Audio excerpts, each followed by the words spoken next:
Ya, jemaat Tuhan yang setia, yang diberkati Tuhan, hari ini 28 Agustus tahun 2022 kita akan mendengarkan firman Tuhan lagi. Kita akan membaca firman Tuhan yang terambil dari Injil Matius pasal 18 ayat 21 sampai dengan ayatnya yang ke-35. Dan nanti tambahannya dalam kitab Ibrani kitab Yakobus pasal 4 ayat yang ketiga. Itu bagian kedua, nanti kita akan membacanya setelah kita membaca bagian yang pertama. Kita membaca dulu dari bagian Injil Matius pasal 18 ini. Perumpamaan tentang pengampunan. Kemudian datanglah Petrus dan berkata kepada Yesus, "Tuhan, sampai berapa kali aku harus mengampuni saudaraku jika ia berbuat dosa terhadap aku? Sampai 7 kali?" Yesus berkata kepadanya, "Bukan, aku berkata kepadamu, bukan sampai 7 kali, melainkan sampai 70 kali 7 kali. Sebab hal kerajaan surga seumpama seorang raja yang hendak mengadakan perhitungan dengan hamba-hambanya. Setelah ia mulai mengadakan perhitungan itu, dihadapkanlah kepadanya seorang yang berhutang 10.000 talenta. Tetapi karena orang itu tidak mampu melunaskan hutangnya, raja itu memerintahkan supaya ia dijual beserta anak, istrinya, dan segala miliknya untuk pembayar hutangnya. Maka sujudlah hamba itu menyembah dia, katanya, 'Sabarlah dahulu, segala hutangku akan kulunaskan.' Lalu tergeraklah hati raja itu oleh belas kasihan akan hamba itu, sehingga ia membebaskannya dan menghapuskan hutangnya. Tetapi ketika hamba itu keluar, ia bertemu dengan seorang hamba lain yang berhutang 100 dinar kepadanya. Ia menangkap dan mencekik kawannya itu. Katanya, 'Bayar hutangmu.' Maka sujudlah kawannya itu dan memohon kepadanya, 'Sabarlah dahulu, hutangku itu akan kulunaskan.' Tetapi ia menolak dan menyerahkan kawannya itu ke dalam penjara sampai dilunaskannya hutangnya. Melihat itu, kawan-kawannya yang lain sangat sedih, lalu menyampaikan segala yang terjadi kepada tuan mereka. Raja itu menyuruh memanggil orang itu dan berkata kepadanya, 'Hai hamba yang jahat, seluruh hutangmu telah kuhapuskan karena engkau memohonkannya kepadaku. Bukankah engkau pun harus mengasihani kawanmu seperti aku telah mengasihani engkau?' Maka marahlah tuannya itu dan menyerahkannya kepada algojo-algojo sampai ia melunaskan seluruh hutangnya. Maka Bapakku yang di surga akan berbuat demikian juga terhadap kamu apabila kamu masing-masing tidak mengampuni saudaramu dengan segenap hatimu." Ya, bagian yang kedua kita membaca pada kitab Yakobus pasal 4 ayat yang ketiga, bunyinya begini, "Atau kamu berdoa juga, tetapi kamu tidak menerima apa-apa karena kamu salah berdoa. Sebab yang kamu minta itu hendak kamu habiskan untuk memuaskan hawa nafsumu." Ya, sampai di situ bagian pembacaan kita dari 2 bagian ayat ini, dan kita mau mengerti apa yang firman Tuhan sampaikan kepada kita di hari ini, dan saya akan menyampaikannya di bawah sebuah sorotan tema, ialah menyoroti kesalahan manusia. Ya, saudaraku yang terkasih, kalau kita mau melihat tema ini, tentunya kita merasa antusias atau kepingin tahu Apa sih kata firman Tuhan tentang kesalahan manusia? Alkitab mencatat ada dua bentuk kesalahan manusia. Kesalahan pertama adalah kesalahan ketika dia berdoa. Yang kedua, kesalahan tentang dia bertingkah laku. Ya, itu dua kesalahan saja yang Alkitab catat, yang kita sudah baca dari dua bagian, yang Injil catat dari Injil Matius dan kemudian kitab Yakobus. Nah, saudara-saudara, sebelum jauh ke dalam saya menguraikannya, saya mau masuk kepada suatu pendahuluan di mana hari ini tanggal 28 Agustus ya, tahun 2022. Tanggal ini adalah sesungguhnya tanggal bersejarah secara ada sejarah dunia. Pertama yang kita lihat tanggal 28 Agustus ini pada peringatan pertama ialah di mana pada tanggal 28 Agustus tahun 1893, di situ lahirnya etik global. Ya, etik global lahir pada tanggal 28 Agustus tahun 1893. Kemudian lagi 28 Agustus ada sejarah dunia ini yang mencatat bahwa pada hari yang sama atau tanggal yang sama pada tahun 1973 lahirlah postmodern. Ya. Jadi kalau kita mau melihat lahirnya dua lembaga ini, ya, ini mempunyai latar belakang.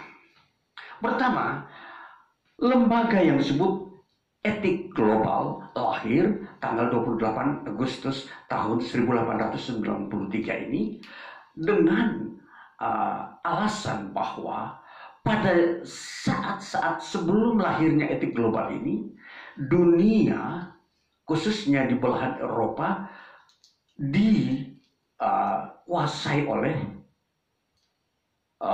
kehidupan modern. Nah, kehidupan modern ini menjajah kehidupan manusia sehingga banyak kesalahan-kesalahan. Artinya yang terjadi adalah banyak orang tidak mengikuti ajaran agama. Firman Tuhan tidak ditakuti. Lalu banyak orang melanggar atau melakukan kejahatan-kejahatan.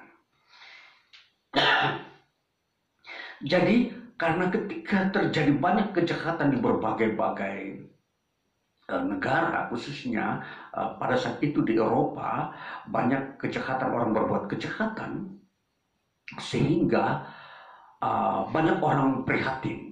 Kenapa? Lalu kemudian banyak orang berpikir perlu ada pemulihan, bahwa orang harus kembali kepada agama. Nah, maka lahirlah etik global ini. Nah, etik global ini dimotori oleh seorang yang memikirkan dunia etika manusia atau tingkah laku manusia bernama Hans Kuhn. Dia ini yang memotori untuk lahirnya etika atau tingkah laku manusia. Nah, sebagaimana Alkitab mencatat bahwa kesalahan-kesalahan manusia itu hanya ada dua, yaitu kesalahan dalam berdoa dan kesalahan dalam bertingkah laku. Nah, di sini kesalahan dalam bertingkah laku, di sini Hans Kuhn ini dia memulai gerakan etik global ini agar manusia mengalami perubahan sikap tingkah laku. Nah, ini saudara-saudara. Selanjutnya, di dalam ketika lahirnya postmodern pada tahun 1973, tepatnya pada tanggal 28 Agustus itu, seorang yang bernama Jan Francois, dia mengungkapkan bahwa dunia modern ini telah melampaui jalur-jalur kehidupan manusia atau menyalahi sikap-sikap keinginan manusia sehingga banyak terjadi kesalahan-kesalahan. Nah, sehingga apa yang dicita-citakan oleh Jane Francois ini menghadirkan postmodern, artinya dia mau menampilkan sesuatu gaya yang baru melawan atau menggantikan gaya modern. Karena gaya modern ya penuh dengan kelemahan dan banyak kesalahan-kesalahan yang dilakukan oleh manusia ketika era modern itu dipakai. Nah, itulah sebabnya tanggal ini 28 Agustus ini sangat bersejarah. Ialah untuk memperbarui atau memperbaiki kesalahan umat manusia. Jadi tentunya kalau tanggal 28 Agustus kita sebut sebagai hari memperbaiki kesalahan manusia. Saudara, sebagaimana apa yang saya sudah sampaikan di dalam pendahuluan tadi, berhubungan dengan tema ini menyoroti kesalahan manusia. Kesalahan sebenarnya itu berakar dari dosa. Sebelum terjadi kesalahan dalam diri manusia, manusia terlebih dahulu melakukan dosa. Dan perlu kita mengerti apa itu dosa dan apa itu kesalahan. Dosa adalah sebuah perbuatan melanggar hukum Tuhan. Karena melanggar hukum Tuhan yang sudah difirmankan, sehingga manusia bertingkah laku salah. Dia dengan sesamanya dia melakukan kesalahan. Dia dengan dirinya juga dia melakukan kesalahan. Terlebih dia dengan Tuhan dia melakukan kesalahan. Apalagi dengan lingkungan alam ini dia juga melakukan kesalahan. Dan ini sudah menjadi sebuah gaya hidup manusia, yaitu penuh dengan kesalahan. Saudara, kalau kita melihat kesalahan dalam pengertian Yunani disebut dalam katanya hamartano. Hamartano artinya orang sudah berbuat salah. Nah, jadi kalau di dalam kehidupan manusia dari generasi satu ke generasi berikutnya, ternyata di setiap generasi selalu kita bertemu dengan kesalahan-kesalahan yang dilakukan oleh manusia. Dan itu berarti atau pertanda bahwa di dunia ini setiap orang tidak pernah luput dari kesalahan. Ya, tentunya orientasi kesalahan, kita mau melihat kesalahan itu ada dalam 4 ruang lingkup. 1 ruang lingkup motivasi, 2 ruang lingkup pikiran, 3 ruang lingkup perkataan, 4 ruang lingkup tindakan. Nah, jadi kesalahan ini sudah menguasai seluruh dimensi, 4 dimensi kehidupan manusia ini.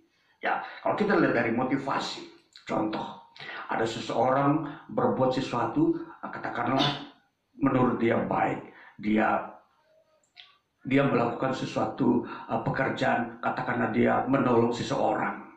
Ketika seseorang itu mungkin sakit atau kecelakaan, ya, dia menolong orang yang ini, atau dia menolong orang yang susah, dia datang memberikan pertolongan.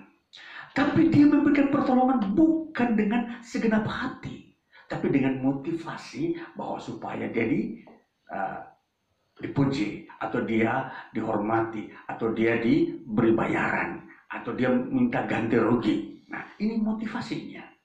Jadi kesalahan di sini adalah motivasi, bukan perbuatannya. Menolong orang sakit, orang kecelakaan itu benar, baik. Tapi yang salah adalah motivasinya. Ya, itu sebabnya seringkali kita ketemu kalau menolong orang lain harus dengan segenap hati. Nah, inilah yang disebut motif. Seringkali kita bertemu dengan motivasi yang salah. Nah, itu sebabnya di dalam kita membangun diri kita, kita harus juga membangun motivasi kita supaya tidak salah ketika kita berbuat sesuatu yang baik. Ya. Kedua, pikiran. Di dalam pikiran kita merencanakan sesuatu yang menurut kita itu baik untuk kita. Jadi kita merencanakan, kita memikirkan bagaimana saya mendapat sebuah pekerjaan. Maka saya memikirkan itu. Ketika di dalam pikiran itu muncullah sebuah pikiran-pikiran yang salah. Ya, bisa saja di dalam pikiran itu muncullah sebuah pikiran yang berkata, saya akan memaksa atau menyogok orang yang mempunyai pekerjaan supaya saya mendapat pekerjaan yang saya inginkan. Nah, pikiran-pikiran ini sudah salah. Jadi masih banyak hal-hal yang lain. Masih banyak, misalkan saja ada orang menghadapi ujian yang begitu berat, karena dia tidak mampu mengikuti ujian yang berat itu, dia melakukan cara-cara yang salah agar dia bisa terlepas dari sebuah ujian yang berat. Nah, itu di dalam pikiran. Nah, sekarang kita melihat kesalahan dalam ruang perkataan. Ketika berkata-kata, perkataan itu pun bisa salah. Bisa saja kita berkata sesuatu tentang apa yang kita lihat. Kita melihat sesuatu itu bendanya seperti katakanlah, saya kasih contoh langsung, kita berkata itu sepeda motor, tetapi kita berkata bahwa itu bukan sepeda motor, tapi sepeda biasa, sepeda pancal, ya katakan begitu. Jadi perkataan ini salah satu contoh. Atau kita melihat orang lain tidak mencuri, lalu kita berkata mencuri. Itu perkataan. Jadi perkataan itu mengandung kesalahan ketika kita melihat sesuatu, lalu kita mengucapkan sesuatu yang tidak sesuai dengan kita lihat. Masih banyak unsur-unsur yang lain yang menyangkut perkataan yang salah. Ya, kemudian berhubungan dengan tindakan. Tindakan seperti apa? Ada seseorang yang tidak bermaksud melukai kita, tahu-tahu kita sudah berkata, dia mau melukai kita, maka saya memukul dia. Nah, ini tindakan yang salah. Jadi ada sikap-sikap tindakan yang memang masih banyak kesalahan-kesalahan dalam kehidupan manusia. Ini salah satu contoh, tetapi masih banyak kejadian lain yang berhubungan dengan tindakan. Nah, saudaraku yang terkasih, jadi dari sisi ini kita mau melihat bahwa kesalahan itu di mana kita lakukan. Kalau kita sudah melihat bahwa Petrus berkata kepada Yesus, "Sampai berapa kali aku mengampuni kesalahan saudaraku." Jadi yang Petrus maksudkan ini adalah, kalau saudaraku berkata salah kepada saya, kalau saudaraku itu berpikiran salah kepada saya, kalau saudaraku itu berbuat tindakan yang salah kepada saya, misalkan dia memukul saya tanpa ada sebab, bagaimana? Apa yang harus saya lakukan? Atau saya mengampuninya apakah hanya sampai 7 kali saja? Yesus berkata, tidak. Sampai 7 kali, 70 kali. Jadi kita melihat begitu banyak jumlah yang harus dilakukan oleh seseorang yang percaya kepada Yesus untuk mengampuni saudaranya. Saudara, kalau kita menyoroti kesalahan manusia, di sini kalau kita akan melihat bahwa kesalahan itu mempunyai 3 arah. Kesalahan yang pertama itu kepada Allah. Kesalahan yang kedua yaitu kepada sesama. Kesalahan yang ketiga itu terhadap diri sendiri. Jadi objek kesalahan ini sudah terlihat. Kepada Allah, manusia bisa berbuat kesalahan. Terhadap sesamanya pun demikian. Apalagi terhadap diri sendiri. Semua kesalahan-kesalahan ini bisa terjadi dan memang sudah terjadi di dunia ini. Jadi perlulah kita mengoreksi diri dan kita mau membuka pikiran kita bahwa kesalahan itu selalu ada. Jadi firman Tuhan berkata, kalau ada orang berkata dia tidak pernah berbuat kesalahan, tidak pernah berbuat dosa, dia menipu dirinya sendiri. Nah, inilah saudara-saudara, kalau kita memperhatikan bahwa kesalahan menyoroti kesalahan manusia, bahwa semua orang tidak ada satupun yang mau luput dari kesalahan, maka kita mau melihat bahwa kesalahan itu sendiri itu sebenarnya sifatnya adalah bertentangan atau menentang kebenaran atau bertentangan dengan kebenaran. Jadi ada sifat-sifat di dalam manusia yang memang perlu diluruskan, yang perlu diampuni oleh Tuhan agar mereka tidak berbuat kesalahan. Nah, disinilah yang kita mau melihat peranan Kristus Yesus datang ke bumi, bahwa dia datang untuk mengampuni kesalahan manusia. Seperti Petrus berkata, kalau saudaraku mempunyai kesalahan, aku harus mengampuni berapa kali? 7 kali kan? Jadi ada orang punya kesalahan bisa sampai 7 kali terhadap kita. Yesus berkata, bukan 7 kali saja kita mengampuni, 7 kali, 70 kali. Itu pertanda bahwa manusia punya kesalahan tidak hanya 7 kali. Bisa melampaui itu. Jadi bisa 7 kali 70 berapa? 490 kali. Kalau itu kita mau menghitung secara matematika, 7 kali 70 berapa? Ya 490. Nah, tentunya maksud ini bukan dalam bentuk jumlah 490 kali manusia berbuat kesalahan, tetapi sebanyak apapun manusia lakukan kesalahan, pasti ya dalam berkata-kata, berpikir pasti ada yang salah. Kesalahan kita setiap hari ada dalam berkata, berpikir. Kita berkata-kata dengan saudara kita, orang tua kita, teman kita, pasti ada salah. Dan perlulah orang yang disalahi, ya, itu perlu siap mengampuni ke orang yang berbuat salah, yang menyangkut perkataannya, pikirannya, bahkan sikap-sikapnya yang tidak benar. Saudara-saudaraku yang terkasih, di dalam kita mau melihat kesalahan itu ada 2 motif. Pertama, motifnya itu sengaja. Yang kedua, tidak sengaja. Nah, inilah kondisi manusia bisa melakukan sebuah kesalahan itu disengajakan. Dia misalkan melakukan bully terhadap temannya. Dia menjahati, mengolok menghina temannya dengan sengaja. Nah, itu pun kesalahan.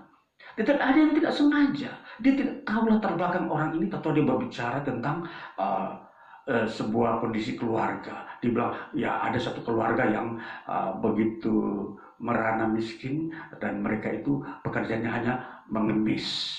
Nah, ini dia tidak sengaja berbicara itu, atau dia sedang berbicara dengan seseorang yang latar belakangnya miskin. Nah, jadi ini tidak sengaja kalau dia berkata-kata menyindir orang yang diajak berbicara.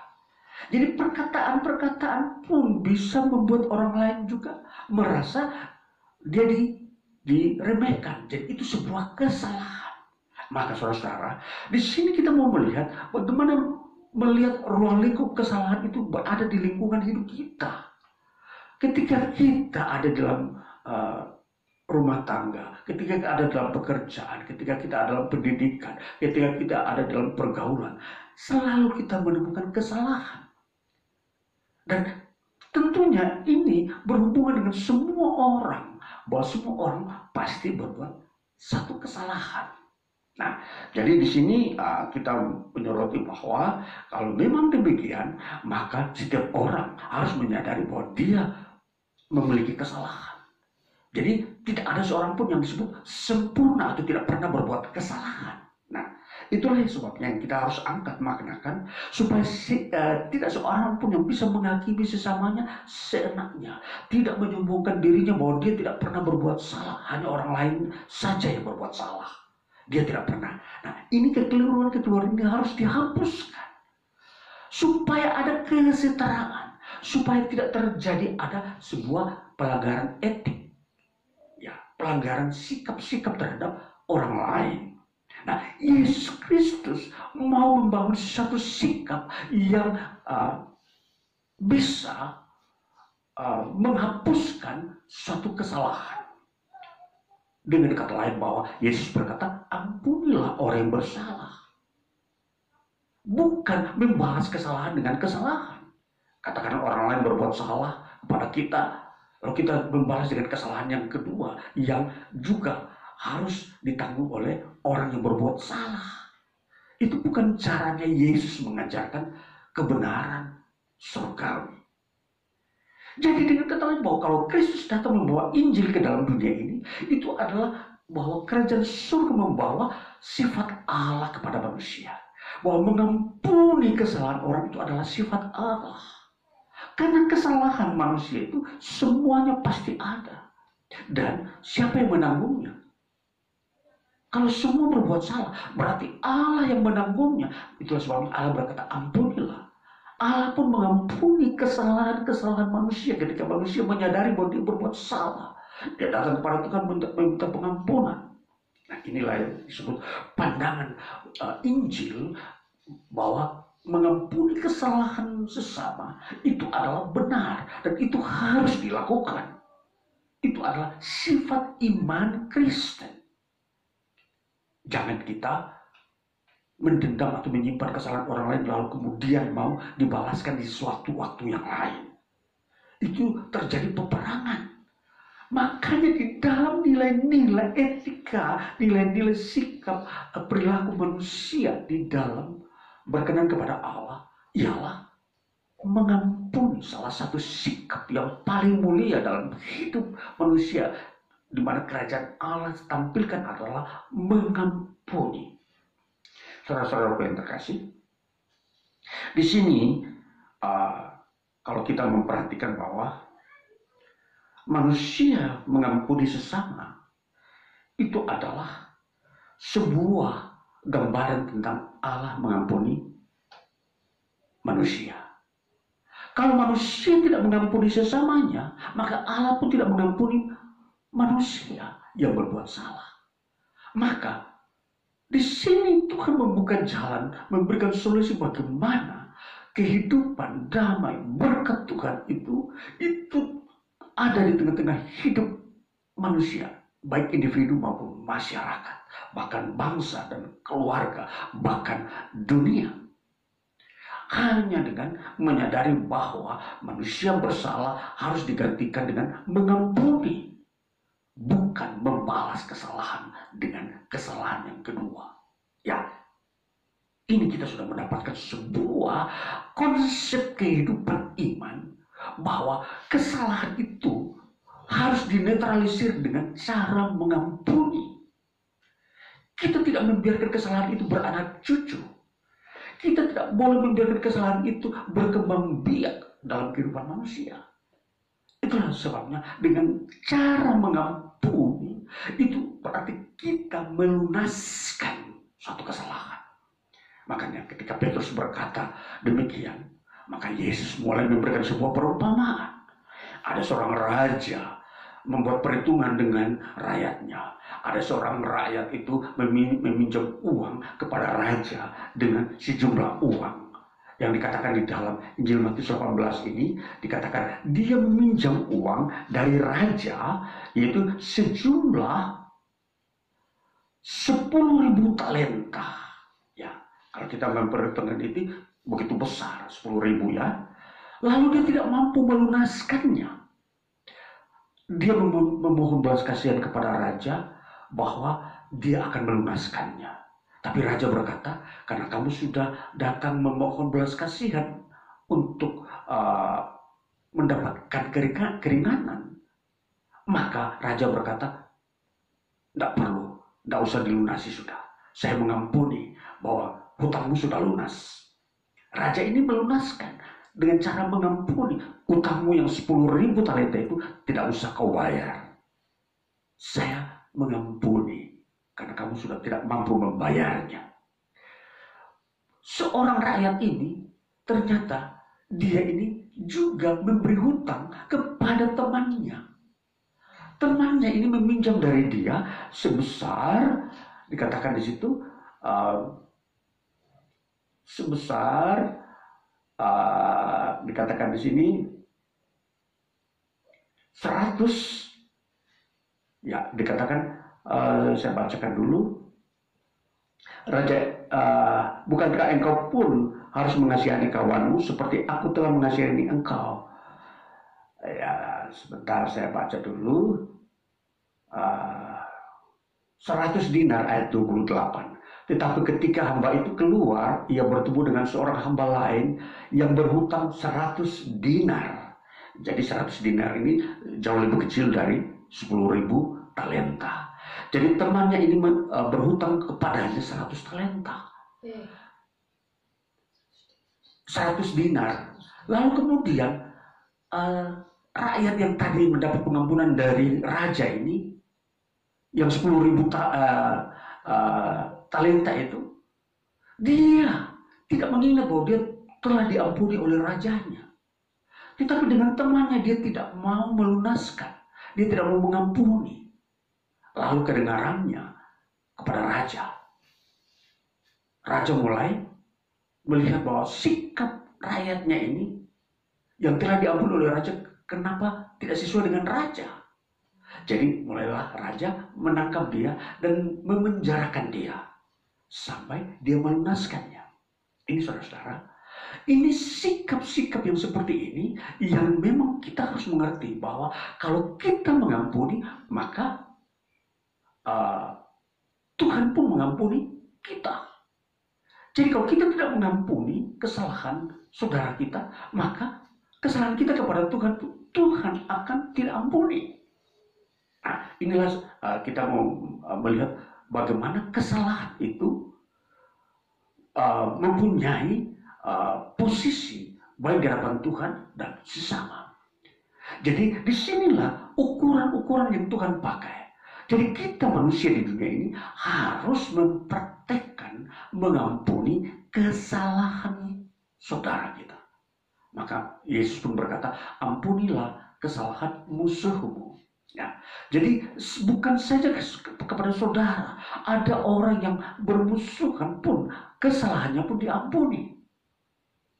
Jadi disinilah letak terjadinya perubahan, perbaikan sikap etik manusia di muka bumi. Jadi apa yang manusia ingin capai menyangkut perbaikan tingkah laku manusia hanya melalui sebuah sikap mengampuni kesalahan orang lain. Nah, saudara, itu yang pertama. Kesalahan disebut kesalahan sosial. Kita mau melihat kesalahan kedua yang dilakukan manusia ialah kesalahan di dalam berdoa. Di dalam kitab Yakobus kita sudah baca bahwa kesalahan itu disebut sebagai kesalahan di dalam berdoa. Jadi kita melihat lagi ada suatu kesalahan yang manusia buat, bukan saja dengan manusia. Ketika kita manusia ingin berdoa, kita terperangkap dengan sebuah sikap kesalahan dalam berdoa. Dikatakan pada Yakobus pasal 4 ayat yang ketiga, kamu berdoa juga tetapi kamu tidak menerima apa-apa karena kamu salah berdoa. Sebab yang kamu minta itu hendak kamu habiskan untuk memuaskan hawa nafsumu. Nah, salah berdoa. Jadi kita mau memperhatikan bagaimana salah berdoa itu bisa terjadi. Kesalahan berdoa itu kita mau memperhatikan dasarnya dulu bahwa kesalahan salah dalam pengertian bahasa Yunani dikatakan memakai kata kakos. Kalau yang tadi salah memakai kata hamartano. Jadi dua kata ini berbeda. Hamartano adalah sebuah kesalahan etik, salah dalam bersikap. Tapi kakos ini salah dalam hal dikatakan berhubungan dengan berdoa. Kenapa? Karena kesalahan ini berhubungan dengan satu, ada unsur kejahatan, dan yang kedua ada unsur sakit. Nah, saudara-saudara, kalau kata kakos ini berhubungan dengan kejahatan dan sakit. Nah, ketika orang berdoa salah dengan memakai kata unsur kakos ini bukan hamartano, di sini bahwa kesalahan itu dia melakukannya bahwa Tuhan tahu ketika dia berdoa dia mempunyai motif kejahatan. Nah, Sebenarnya motif kejahatan di sini jahat dalam pengertian apa? Jahat dalam pengertian di sini memakai kata hawa nafsu itu, memakai kata hedonize. Hedonize itu kalau diterjemahkan ialah itu orang yang hanya mengutamakan kenikmatan. Ya, kalau kita memperhatikan kenikmatan, itu berarti dia tidak mau bekerja. Dia mau hanya duduk saja, lalu Tuhan memberi dari surga. Ini salah berdoa. Kalau orang berdoa hanya berdoa, Tuhan berikan aku makanan, minuman, dan kekayaan, lalu dia cuma duduk-duduk. Ini disebut kenikmatan, hedonize. Ini salah berdoa. Orang yang berdoa seperti ini itu salah, disebut Tuhan tidak menjawab doanya. Karena dia hanya duduk-duduk berdoa. Makanya firman Tuhan berkata, kamu kalau berdoa harus berdoa dan bekerja. Ora et labora. Berdoa dan bekerja. Maka kalau ada orang mengambil sikap hanya berdoa saja, tidak bekerja, Tuhan tidak menjawab doanya. Ya, itulah sebabnya doa yang kita akan lakukan adalah bahwa kita mempunyai motif bahwa Tuhan berikan saya pekerjaan itu tujuan supaya kita bekerja. Itu benar. Bukan meminta nasi dan uang. Kalau kita meminta hanya nasi dan uang, itu berarti kita tidak mau bekerja. Salah berdoa. Itulah sebabnya saya mau mengajarkan kita berdoa dengan benar. Minta yang produktif, yang kita harus terlibat bekerja di dalamnya. Jangan kita bilang, Tuhan buatlah mujizat supaya yang tidak mempunyai uang menjadi banyak uang. Ini sebuah kesalahan. Kita harus berdoa, Tuhan berikan saya hikmat supaya saya bisa mengatasi suatu permasalahan dalam suatu pekerjaan saya. Supaya itu bisa berubah menjadi berhasil pekerjaan itu. Nah, inilah berdoa yang benar. Saudara, jadi kita mau melihat, kita juga harus mengukur bagaimana membuat kita jangan terjadi kesalahan. Sebab kalau kita salah berdoa, tidak ada yang bisa mengampuni. Kalau kita bersalah terhadap sesama, ada pengampunan. Tapi kalau salah berdoa, tidak bisa. Kecuali kita merubahnya. Kita merubah doa itu. Jadi kalau kesalahan dalam berdoa, jangan harap doa itu akan dikabulkan Tuhan. Ya, jadi perlulah kita menanam pemikiran bahwa di dalam kita berdoa, kita juga harus memakai konsep yang benar. Maka Yakobus berkata, di dalam era kehidupan di dunia ini, begitu banyak kesulitan-kesulitan yang ada di dunia ini, di dalam hidup manusia, itu tidak bisa diatasi dengan hanya berdoa, Tuhan berikan mujizat supaya kesulitan ini berubah menjadi yang mudah. Tuhan tidak bisa merubah hal-hal yang memang sebenarnya manusia bisa lakukan. Tapi manusia mau gampangan. Tuhan buatlah mujizat yang sukar ini menjadi yang mudah. Ini salah. Maka kita harus memahami konsep berdoa. Jangan berdoa seperti orang gampangan yang hanya mau terima langsung jadi instan. Ya, tahu-tahu kita berdoa, tahu-tahu kita minta, tahu-tahu ada makanan di depan pintu. Apa-apa yang kita tidak kerjakan, itu tidak bisa kita menerima konsep seperti itu. Maka hal-hal seperti inilah yang harus kita bangun dalam iman Kristen. Kita harus betul-betul masuk dalam dunia kerja, di mana kita minta dari Tuhan untuk hikmat untuk bekerja. Nah, itulah yang kita minta dari Tuhan. Doa yang benar adalah minta hikmat, kekuatan, ya, supaya kita bisa mengatasi kesulitan. Nah, itulah yang harus kita lakukan. Kalau memang hal yang kita tidak bisa lakukan dengan akal budi kita, barulah kita berdoa mujizat. Contoh, kalau kita tidak bisa menemukan kesembuhan suatu penyakit, kita bilang, Tuhan buat mujizat. Nah, itu baru kita bisa menempatkan sesuatu yang tepat dan benar sesuai dengan hakikatnya, bahwa Tuhanlah pembuat mujizat. Nah, jadi disinilah kita mau mengerti supaya kita mengukur ukuran-ukuran kesalahan-kesalahan manusia itu seperti apa. Di mana letaknya kesalahan-kesalahan yang sering manusia lakukan? Nah, jadi sekali lagi, kesalahan yang dalam berdoa jangan terulang.